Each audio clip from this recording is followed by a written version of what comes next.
লাখ টাকার ফোন 20 থেকে 30 হাজারে পর্ব 2। লাস্ট আরেকটা ভিডিও আমরা দিয়েছিলাম যেখানে লাখ টাকার ফোন আপনারা 20 থেকে 25 হাজার টাকায় পেয়েছিলেন, এবং ওই ভিডিওর পরে আপনারা অনেকেই রিকোয়েস্ট করছিলেন ভাইয়া এরকম আরও ভিডিও চাই যেটা হবে 15 থেকে 20 হাজারে, আবার 25 থেকে 30 হাজারে। তো আজকের ভিডিওতে আমরা 5টি স্মার্টফোন নিয়ে কথা বলছি যেগুলো কিনা আপনারা রাইট নাও 25 থেকে 30 হাজার টাকার মধ্যে পেয়ে যাবেন, এবং এই ডিভাইসগুলোই একটা সময় পাওয়া যেত 1 লাখ টাকাতে। তাহলে এত কম দামে কেন? কম দাম হলো এগুলো প্রি ওন্ড ডিভাইস, তবে সাথে 1 বছরের ওয়ারেন্টি রয়েছে। সো এত দামি ফোন কি করে আপনি এত কম দামে পাচ্ছেন, সেই সাথে ওয়ারেন্টি বা কেমনে সম্ভব, আর এগুলো আসলে আপনি কোথায় পাবেন এবং ওয়ারেন্টি পলিসি নিয়ে আমরা পরে আলোচনা করছি। কিভাবে আসলে এই ফোনগুলো এত কম দামে পাওয়া যায় সেটা একটু ক্লিয়ার করি। আমি বলে আসছিলাম এগুলো pre owned device. Pre owned মানে হলো আপনার আগে অলরেডি কেউ ব্যবহার করেছে। আমি যদি খাস বাংলায় বলি সেকেন্ড হ্যান্ড ডিভাইস। তবে ভালো বিষয় এই ফোনগুলো বাংলাদেশে ইউজ হয় নাই, ইউজ হয়েছে দুবাইয়ে। দুবাই ফেরত জিনিস। আমরা ফার্স্টে যে ফোনটা নিয়ে কথা বলতে চাই তা OnePlus 8 128GB variant right now আপনারা পেয়ে যাবেন 28 থেকে 29 হাজার টাকার মধ্যে। এই যে আমার হাতে যেটা রয়েছে এটা বেশ ফ্রেশ কন্ডিশন, এরকম কন্ডিশন হলে দামটা এমনই হবে। আর যদি কিনা কন্ডিশন একটু খারাপ থাকে তখন দাম আরও কিছুটা কম হবে। এর সাথে 1 বছরের ওয়ারেন্টি রয়েছে। তো আমরা যে ইউনিটটা পেয়েছি এটাতে টোটালি কোনো স্ক্র্যাচ নেই, ইভেন রেয়ার প্যানেলেও না। রেয়ার প্যানেলটা গ্লাসের, কোনো ধরনের স্ক্র্যাচ পাইনি। বডি ফ্রেম একদমই ফ্রেশ ক্লিন। হ্যাঁ, একদম মাইক্রো স্ক্র্যাচ তো থাকে, একটা জিনিস ইউজ করলে তো স্ক্র্যাচ টুকটাক পরেই। তো এর বাইরে তেমন কিছু না, ডিসপ্লে সাইডটা একদম ক্লিন। আরেকটা ব্যাপার বলে রাখছি, সেকেন্ড হ্যান্ড বা প্রি ওন্ড ডিভাইস কেনার আগে কয়েকটা বিষয় অবশ্যই খেয়াল করবেন। নাম্বার 1, আপনারা খেয়াল করবেন এর পোর্টস, এই যে চার্জিং পোর্টস, এইটার দিকে ভালো করে দেখবেন। যদি দেখেন যে এখানে মানে প্রচুর পরিমাণে স্ক্র্যাচ পড়ে আছে, কোনো ফাঙ্গাস টাইপের কিছু পড়ে আছে অথবা কার্বন জমে আছে, তার মানে এই ফোনটা দীর্ঘদিন ব্যবহার হয়েছে। দেন আপনি এই যে এখানে যে সিম কার্ড স্লট সেটাও খুলে দেখতে পারেন খুব বেশি লুজ মনে হয় কিনা। তারপরে ডিসপ্লের সাইডগুলো লক্ষ্য করবেন অবশ্যই, সেটা খুলে মানে একটু একটু খুলে আছে কিনা বা কোনো ধরনের আঠা দেখা যায় কিনা। একই রকমভাবে রেয়ার প্যানেলটাতেও খেয়াল রাখবেন যে রেয়ার প্যানেলটা আসলে খোলা হয়েছিল কিনা। এই বিষয়গুলো দেখে যদি আপনি মনে করেন না এটা একদম এখন পর্যন্ত খোলা হয়নি, দেন আপনার ডেটা নেওয়াটা বুদ্ধিমানের কাজ হবে। সো এই ডিভাইসটা পাস করে গেছে, এটা ঠিক আছে। আমরা যদি ডিসপ্লে সেকশনে আসি, এখানে আমরা দেখতে পাই ফ্লুইড অ্যামোলেড প্যানেল রয়েছে যা ফুল এইচডি প্লাস রেজলিউশনের এবং 90 হার্টজ হাই রিফ্রেশ রেটের। এই ফোনটা আমি দীর্ঘদিন নিজেই ব্যবহার করছিলাম, মানে এটা না, এই সেম মডেলের ফোন আমার ডেইলি ড্রাইভার ছিল। তো এইটার ডিসপ্লেটা আমি ভালো কোয়ালিটির বলতে পারি, ইভেন আউটডোরে একদম ঠিকঠাকভাবে ভিজিবল। সো ডিসপ্লেটা মোটামুটি বলা যায় আমরা 30 হাজার টাকার মধ্যে একদমই ঠিক পাচ্ছি। আবার যদি সেকেন্ড হ্যান্ড চিন্তা করি সেই জায়গা থেকেও। পারফরমেন্স সেকশন, স্ন্যাপড্রাগন 865 865 বলা যায় ফ্ল্যাগশিপ লেভেলের একটি প্রসেসর। হ্যাঁ, এই মুহূর্তে একটু পুরানো, তবে এটা বেশ পাওয়ারফুল। স্মার্টফোনটি রান করছে অ্যান্ড্রয়েড 11 দিয়ে। আর এটা কিন্তু সেই 2020-এর অগাস্ট মাসে লঞ্চ হয়েছিল, 2 বছর আগের ফোন। তারপরেও রাইট নাও আপনি চয়েস করতে পারেন। হ্যাঁ, এতে আমরা টুকটাক কিছু বাগ পাবো। বাগটা হচ্ছে গিয়ে অক্সিজেন ওএসের, যেটা আমি আমার নিজস্ব ড্রাইভারেও পেয়েছিলাম। এর বাইরে মোটামুটি ক্লিন আছে, এবং পারফরমেন্সের দিক থেকেও আমরা টুকটাক গেমিংও করে দেখেছি। এটা গেমিংয়ের জন্য খারাপ হবে না, বেশ ভালোই হবে। একটু হালকা হিট আপ হয়, যেহেতু গ্লাস ব্যাকের ফোন হাতে ফিল পাবেন, আর মেটাল বডি এর ফলেও হাতে কিছুটা ফিল দেয়। তবে একদম মানে হিটিং ইস্যু আছে এমন না। দেন আসছি ব্যাটারিতে। এটাতে 4300 mAh ব্যাটারি থাকছে এবং চার্জিং সাপোর্ট করবে 30 ওয়াটের। ব্যাটারি ব্যাকআপটা একটু কম পাবেন, আপনি একদিন ব্যবহার করতে পারবেন না, তার আগে আপনাকে এটাকে চার্জ করতে হবে। যদি সেকেন্ডারি ডিভাইস হয় তাহলে হয়তো টেনে টুনে একদিন ব্যবহার করতে পারবেন। ক্যামেরা সেকশনে 48 মেগাপিক্সেলের main shooter, 16 megapixel ultra wide, 2 মেগাপিক্সেলের ম্যাক্রো শুটার, আর ফ্রন্ট ফেসিং ক্যামেরায় 16 মেগাপিক্সেলের শুটার। তো এইটার যে প্রাইমারি সেন্সর আর কি, বা প্রাইমারি শুটার, সেখান থেকে আমি বলতে পারি এই বাজেটের অর্থাৎ 30 হাজার টাকার মধ্যে অন্য যে স্মার্টফোনগুলো পাওয়া যায় তাদের সাথে কম্পেয়ার করতে গেলে কম্পেয়ারেবল বলা যায়। হ্যাঁ, ওদের সাথে হেড টু হেড পারফরমেন্স করে, তবে তাদের সাথে অনেক বেটার রেজাল্ট দিচ্ছে এমনটা আমি মোটেই বলছি না। বাট আলট্রাওয়াইড সেন্সরের ছবি আপনি ভালো পাবেন তুলনামূলকভাবে, অর্থাৎ নতুন যে 28,000 টাকায় ফোন পাওয়া যায় তাদের সাথে কম্পেয়ার করতে গেলে ক্যামেরাটা আমি ডিসেন্ট বলতে পারি। তাহলে আপনার বাজেট 28,000 টাকা হয়ে থাকলে এবং আপনি যদি OnePlus-এর ফোনেই নিতে চান, আপনি OnePlus 8 দেখতে পারেন। আমাদের লিস্টের দ্বিতীয় নাম্বারে যে স্মার্টফোনটি রয়েছে এটা স্যামসাং ব্র্যান্ডের স্যামসাং গ্যালাক্সি S10 প্লাস, একসময়ের বেশ জনপ্রিয় স্মার্টফোন, যা এসেছিল 2019 সালের মার্চ মাসে। তো বেশ কিছুটা পুরাতন ফোন বলতে পারেন, কিন্তু আউটলুকের দিক থেকে বেশ ফ্রেশই আছে। হ্যাঁ, আগেরটার তুলনায় এইটাতে আমরা কিছু মাইক্রো স্ক্র্যাচ বেশি দেখছি, বাট একদম অনেক আহামরি না। পোর্ট সোর্স বেশ ক্লিয়ার। তো এই স্মার্টফোনটার 128GB ভ্যারিয়েন্ট আপনারা পেয়ে যাবেন 27 থেকে 28 হাজার টাকাতে। ডিসপ্লে হিসেবে আমরা দেখছি একদম দারুণ ডিসপ্লেই রয়েছে বলা যায়। ডাইনামিক অ্যামোলেড প্যানেল HDR10+-এর, তবে হাই রিফ্রেশ রেট আমরা এখানে মিস করব। ডিসপ্লের এমনি মানে কন্টেন্ট ওয়াচিং এই ধরনের এক্সপিরিয়েন্স আপনি খুবই ভালো পাবেন। বেশ হ্যান্ডি ফোন, অনেক বড় না, কার্ভ ডিসপ্লে। অনেকে কার্ভ ডিসপ্লে ফোন পছন্দ করেন, তাদের আশা করছি ভালো লাগবে। লোয়ার চিন, ইভেন মানে চিন বিজল বেশ ন্যারো কিন্তু এটাতে। তবে এর ফ্রন্ট প্যানেলে দুটি সেন্সর রয়েছে, দুটি ক্যামেরার প্রসঙ্গে আমরা নিশ্চয়ই সেগুলো নিয়ে আলোচনা করব। সো ডিসপ্লেটা অবশ্যই 28-29 হাজার টাকায় একদমই পাস করে যাবে, বরঞ্চ অনেকের চাইতে বেটার রেজাল্ট, অনেকের না, নতুন ফোনের চাইতে অবশ্যই বেটার রেজাল্ট করবে। দেন আমরা এর পারফরমেন্স সেকশনে দেখতে পাই কোয়ালকম স্ন্যাপড্রাগন 855। কোয়ালকম স্ন্যাপড্রাগন 855 এটাও ফ্ল্যাগশিপ প্রসেসর, আপনারা জানেন। আমরা লাস্ট যে ভিডিওটা করছিলাম ওটা 20-25 হাজার ছিল, সেখানেও বেশ কিছু স্মার্টফোন এই প্রসেসরটা মনে হয় আমরা পেয়েছিলাম। তো যারা আরেকটু কম দামে কিনবেন তাদের জন্য ওইটার লিঙ্কও কিন্তু দেওয়া থাকবে ডেসক্রিপশনে। যাই হোক, এর পারফরমেন্স আমরা বেশ ভালো পেয়েছি এবং গেমিং টেমিং করতে চাইলে এটা দিয়ে আপনি করতে পারবেন অনায়াসে। এছাড়া রেগুলার পারফরমেন্স তো অবশ্যই ভালো ছিল। 855 নিয়ে মনে হয় না নতুন করে কিছু বলার আছে। আর এই স্মার্টফোনটা কিন্তু রান করছে অ্যান্ড্রয়েড 11 দিয়ে। দেন ক্যামেরা সেকশনে আমরা দেখতে পাই 12 মেগাপিক্সেলের মেইন শুটার, এর সাথে 12 মেগাপিক্সেলের টেলিফটো জুম লেন্স, যেখানে 2x অপটিক্যাল জুম থাকছে, আর 16 megapixel ultrawide shooter. Front facing camera আমি বলছিলাম না, দুটি সেন্সর, 10 মেগাপিক্সেল এবং 2 মেগাপিক্সেলের একটি ডেপথ সেন্সর। তো ক্যামেরার রেজাল্ট আমি শেয়ার করে দিলাম। যেহেতু এই স্মার্টফোনগুলো আমরা 27-28 হাজার টাকায় কিনবো, সুতরাং এই বাজেটের ফোনের সাথে কম্পেয়ার করা উচিত। তাদের সাথে কম্পেয়ার করতে গেলে ক্যামেরার রেজাল্ট অনেকটাই এগিয়ে থাকবে। বুঝতে হবে এগুলো এক সময়কার ফ্ল্যাগশিপ স্মার্টফোন। হ্যাঁ, একদম ওই সময়ের মতো ওরকম রেজাল্ট দিচ্ছে না, তারপরেও বেটার রেজাল্ট দিচ্ছে। এই বাজেটের অন্য ফোনের সাথে কম্পেয়ার করতে গেলে ইজিলি পাস করে যাবে। ব্যাটারি হিসেবে 4100 mAh রয়েছে এর মাঝে, এবং চার্জিং সিস্টেম সাপোর্ট করছে 15 ওয়াট। চার্জ হতে একটু সময় লাগবে। চার্জিং ব্যাকআপ, আপনি যদি কিনা এটাকে প্রাইমারি ডিভাইস হিসেবে ইউজ করতে চান, 2বার চার্জ করতে হবে মিনিমাম। আর যদি কিনা এটা সেকেন্ডারি ডিভাইস হয়, সেই ক্ষেত্রে আপনি মানে টেনে টুনে একদিন পার করতে পারবেন, এই আর কি। সাধারণত দেখা যায় কি এই ধরনের প্রিয়ন ডিভাইস অনেকেই আসলে সেকেন্ডারি ডিভাইস হিসেবেও নেয়। সো সেই ক্ষেত্রে ওকে। তো চাইলে আপনারা এই ফোনটাকেও কিন্তু চয়েস করতে পারেন, এটার ক্যামেরাটা বেশ ভালো হবে। ইভেন OnePlus-এর ওই ফোনের চাইতে এর ক্যামেরাটা অনেকটাই এগিয়ে আছে। তৃতীয় নাম্বারে আমার খুবই পছন্দের স্মার্টফোন, এবং এইটা আমি আসলে 1 মাসের উপরে ইউজ করেছি। প্রত্যেকটা ডিভাইসের আগে এটা আমার কাছে এসেছিল এবং প্ল্যান ছিল এটা নিজে ইউজ করার। খুব হ্যান্ডি ফোন। তো এটা নিয়ে আলোচনা করব, তার আগে জানাতে চাই আমাদের আজকের ভিডিওর স্পন্সর সম্বন্ধে।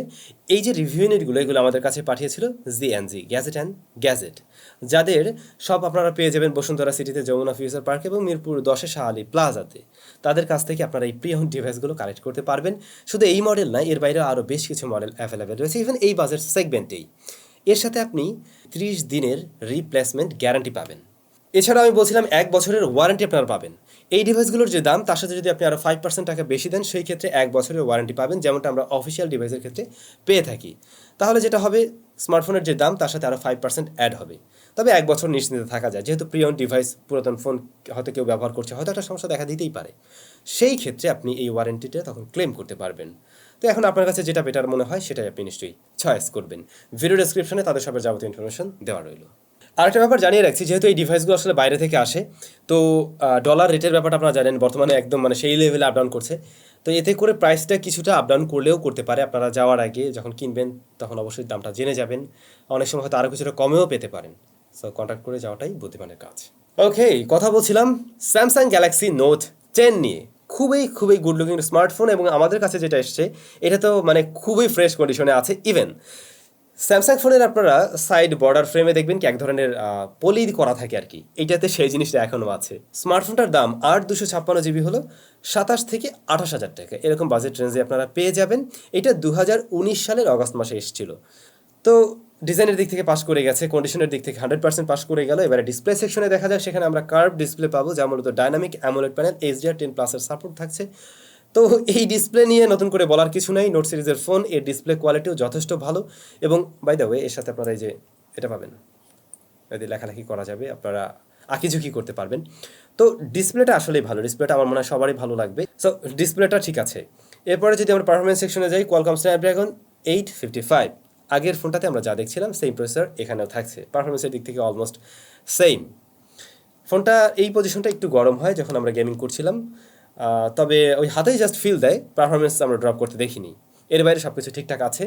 এটা কিন্তু রান করছে অ্যান্ড্রয়েড 12 দিয়ে, স্টোরেজ সলিউশন UFS 3.0। পারফরমেন্স সেকশনটা আগের ফোনের মতোই আপনি পাবেন, তবে অ্যান্ড্রয়েডের দিক থেকে এটাতে আরও লেটেস্ট কিছু থাকছে। ক্যামেরা সেকশনে রেয়ারে 3টি সেন্সর, মেইন সেন্সর 12 মেগাপিক্সেলের, তারপরে 12 মেগাপিক্সেলেরই টেলিফটো জুম লেন্স, এখানেও 2x অপটিক্যাল জুম থাকবে।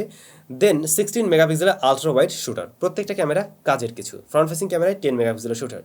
এর ক্যামেরা রেজাল্ট অবশ্যই আগের ফোনের সাথে কম্পেয়ারেবল এবং দুটোর ছবির কাছাকাছি আমাদের মনে হয়েছে। আর আমার মনে হয় ইজিলি এই বাজেটের অন্যান্য ফোনকে বিট করতে পারবে ক্যামেরা সেকশনে। ক্যামেরার জন্য আপনারা এই স্মার্টফোনটাকে চয়েস করতে পারেন। দেন আসছি ব্যাটারিতে। স্মার্টফোনটির মাঝে থাকছে 3500 mAh ব্যাটারি, 25 ওয়াটের চার্জার, চার্জিং সিস্টেম সাপোর্ট করবে। তো এটা মোটামুটি দ্রুত সময় চার্জ করতে পারবেন, কিন্তু ব্যাটারি ব্যাকআপটা একটু কম। আগের ফোনের মতো আমরা এই ফোনটাও মানে যদি ডেইলি ড্রাইভার হিসেবে ইউজ করতে চাই দেন 2বার চার্জ করতে হবে মিনিমাম, আর যদি সেকেন্ডারি ডিভাইস হয় তাহলে 1বার চার্জ করলেও চলবে। লিস্টের 4 নম্বরে রয়েছে অ্যাপল আইফোন 8 প্লাস, বড়সড় স্মার্টফোন। এইটার 256 GB ভ্যারিয়েন্ট আপনারা পেয়ে যাবেন 27-28 হাজার টাকার আশেপাশেই। সো আমাদের হাতে যেটা এসছে এইটার কন্ডিশন কিন্তু বেশ ভালোই। আমরা রেয়ার প্যানেলে কোনো স্ক্র্যাচ দেখছি না, ফ্রন্টেও না। তবে আমরা যদি বডি ফ্রেম লক্ষ্য করি সেখানে মাঝে মধ্যে 2-1টা জায়গায় আমরা লক্ষ্য করছি হালকা মাইক্রো স্ক্র্যাচ আছে। এইটার কন্ডিশন ভালোই। তো এরকম ভালো কন্ডিশন হলে আপনারা অবশ্যই চয়েস করতে পারেন, কিন্তু ডিসপ্লে সেকশনটা এসে আসলে এই যুগের সাথে মানানসই মোটেই না, কারণ উপরে নিচে বিশাল বড় বড় চিহ্ন আমরা দেখতে পাবো, যেটা অনেকের কাছে হয়তো ভালো নাও লাগতে পারে। স্মার্টফোনের ডিসপ্লে হিসেবে রয়েছে রেটিনা আইপিএস, যা ফুল এইচডি প্লাস রেজুলেশনের। 2017 সালের সেপ্টেম্বর মাসে কিন্তু এই স্মার্টফোন এসেছিল, তো বেশ আগের ফোনে আপনি বলতে পারেন। পারফরমেন্স সেকশনে আমরা দেখতে পাই বায়োনিক A11 রয়েছে এর মাঝে, এবং এটা রান করছে iOS 15.6 দিয়ে। তো iOS-এর দিক থেকে আপনি লেটেস্টই পাবেন, তবে প্রসেসরটা একটু পুরানো, কিন্তু এর পারফরমেন্সও বেশ ভালোই। তারপরেও আমি দিন শেষে এটাই বলবো, যারা মূলত আইফোনেই কিনতে চান তারা এই ফোনগুলোকে চয়েস করতে পারেন। এর মাঝে ব্যাটারি রয়েছে 2691 মিলি অ্যাম্পারের এবং 15 ওয়াট সাপোর্ট করবে। কোনোভাবেই মানে এটা যদি প্রাইমারি ডিভাইস হোক বা সেকেন্ডারি ডিভাইস হোক, আপনি দিনে 2বারের নিচে চার্জ করে পারবেন না, 2বার আপনাকে চার্জ করতে হবে। মোটামুটি একটু ইন্টারনেট ইউজ করলে দেখবেন যে ভালোই ব্যাটারি বার্ন করে। ক্যামেরা হিসেবে রেয়ারে 2টি সেন্সর রয়েছে। অনেকেই আইফোন কিনে থাকেন ক্যামেরার জন্য, হয়তো ভিডিও টিডিও করতে সুবিধা হয়। রেয়ারে 2টি সেন্সরের মাঝে মেইন শুটার হলো 12 মেগাপিক্সেলের, আরও একটি 12 মেগাপিক্সেলেরই শুটার, যা টেলিফটো জুম লেন্স। এখানেও 2x অপটিক্যাল জুম থাকবে। ভিডিও রেকর্ড করা যাবে সর্বোচ্চ 4K 60 FPS-এ।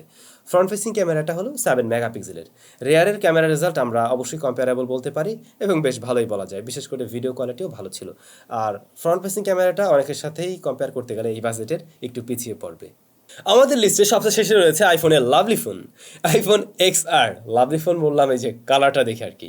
অনেকের হাতেই হয়তো এই ধরনের কালার মানাবে, বিশেষ করে আপুদের হাতে, অনেক ভাইয়াদেরও পছন্দ হতেই পারে। তো এই স্মার্টফোনটার 64 GB ভ্যারিয়েন্ট আপনারা পেয়ে যাবেন 29 থেকে 30 টাকা, 30,000-এ, 29 থেকে 30,000-এ আর কি। সো এইটা এসেছিল কিন্তু 2018 সালের সেপ্টেম্বর মাসে। এটাও বেশ পুরাতন ফোনে আপনি বলতে পারেন, বাট এখনকার যুগের আইফোনের সাথে কম্পেয়ারেবল। যেমন সামনের বড়সড় নস আছে, একটু বেশিই বড় আর কি। তবে রেয়ার প্যানেলে আমরা সিঙ্গেল ক্যামেরাই পাবো। এই স্মার্টফোনটার বডি ফ্রেম, রেয়ার প্যানেল খুবই ফ্রেশ, এবং এটা মোটেই মনে হয় না যে আসলে ইউজ করা হয়েছে ওভাবে। একদমই কোনো স্ক্র্যাচ নাই, মাইক্রো স্ক্র্যাচও আমরা পাচ্ছি না, একদমই ফ্রেশ কন্ডিশনে এসেছে এই স্মার্টফোনটি। এই ফোনটা ডিসপ্লে সেকশনে আমরা দেখতে পাই liquid retina IPS LCD panel রয়েছে। আগেরগুলোর তুলনায় এই ডিসপ্লে কোয়ালিটি আরও কিছুটা বেটার মনে হচ্ছে আমার কাছে, এবং যেহেতু ডিসপ্লেটা আসলে ফুল ভিউ টাইপেরই, তো অনেকের কাছে হয়তো আইফোন 8 প্লাসের চাইতে এটাকেই বেশি ভালো লাগবে। হয়তো আপনি ক্যামেরাতে একটি সেন্সর পাবেন, বাট ডিসপ্লেটা বেশি ভালো লাগার পসিবিলিটি আছে। ডিসপ্লে কোয়ালিটি ভালো। দেন আমরা এর পারফরমেন্স সেকশনে দেখতে পাই বায়োনিক A12। সো এখানেও কিন্তু আপনি আপগ্রেড পাবেন, আর iOS 15.6 দিয়ে এটা রান করছে। তবে 16 পর্যন্ত আপগ্রেডেবল দুটো ডিভাইসে, আগেরটাও এটাও। সো পারফরমেন্স থেকেও আপনি একটা ভালো পারফরমেন্স পাবেন অবশ্যই। বায়োনিক A11-এর তুলনায় বায়োনিক A12 বেটার রেজাল্ট দিতে পারবে। দেন ক্যামেরা সেকশনে এসে আমরা দেখছি রেয়ারে মেইন শুটার হলো 12 মেগাপিক্সেলের এবং ফ্রন্ট ফেসিং ক্যামেরা 7 মেগাপিক্সেলের। 12 মেগাপিক্সেলের শুটারটা এটা বেশ শার্প এবং ওয়েল ডিটেলে ছবি দিতে পারে। আইফোনের বিশেষ করে লো লাইট রেজাল্ট আমরা ভালো পেয়েছি।